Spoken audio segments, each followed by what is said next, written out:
Hi, welcome to another episode of Beyond Just Fine. Today I thought we would look at how we talk to ourselves, because we all have that little voice inside us, that inner critic that's judgmental and can be unkind sometimes. And the thing is that how we talk to ourselves is quite important because it affects our confidence and our self-esteem. Now, you may have heard of the plant experiment. There's been a few of these experiments done. It's where you take two plants that are exactly the same. One plant is told nice things, kind, positive things, and the other plant is told the opposite. And at the end of the experiment, say it's 30 days, the plant that's been told the nice stuff is thriving and the other plant isn't doing quite so well. And the point of that experiment is just to show the effect that words can have. Because if words can have that effect on plants, then what are they doing to ourselves? Now, like I said, we all have that inner voice, that inner critic that is always there, popping up when things don't quite work out, saying, "Oh my goodness, you're such an idiot. Why did you do this? Why did you do that?" And it is just about being kinder to ourselves sometimes. The thing is, our subconscious doesn't always know the difference between what is fact and what is fiction. So whatever we're saying, it's going to believe. So if we're telling ourselves, "I'm such an idiot," then our brain is going to look for evidence of that. And I'm sure there's plenty of occasions where we can find the evidence and it's going to go, "Yep, you're right, you're an idiot." And all that's doing is just reinforcing any beliefs that we have that we're not good enough, we're not worthy, etc. So this is another reason why it's so important to notice how we're talking to ourselves. It's just using words that are a little bit more kinder. I mean, yeah, we can still curse ourselves if we do things wrong.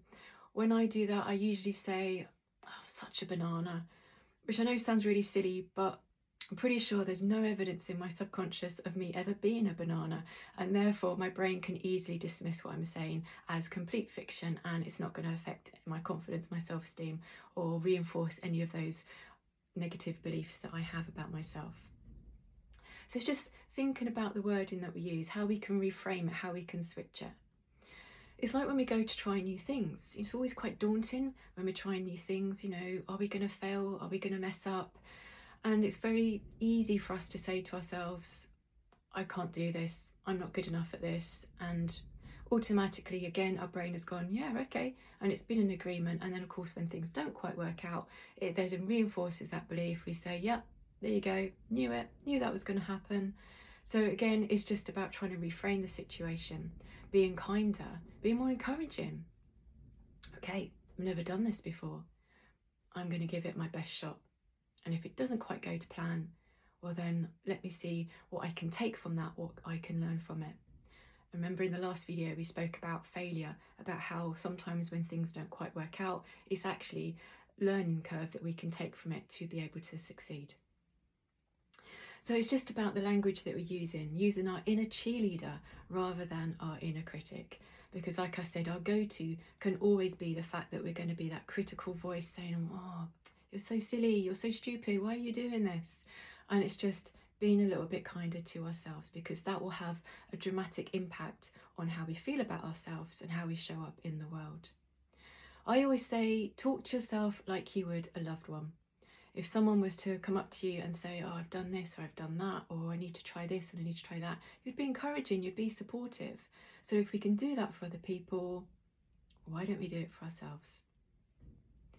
So it's just having that awareness and just trying to tune out that inner critic and try to listen to our inner cheerleader a little bit more.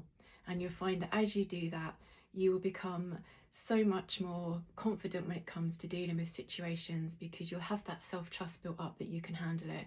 And if things don't go right, then you're a banana. Okay, so just bear that in mind, have that awareness when you hear that inner critic jumping in. Think to yourself, now, would I say this to somebody I care about? Why am I saying it to myself? Try to reframe it. Try to think of a more positive, a more encouraging sentence, statement, whatever it is that you can give yourself in that moment. Remember, always be kind to yourself. On that note, I'll see you next time. Don't forget to like and subscribe. Take care, and I'll see you soon.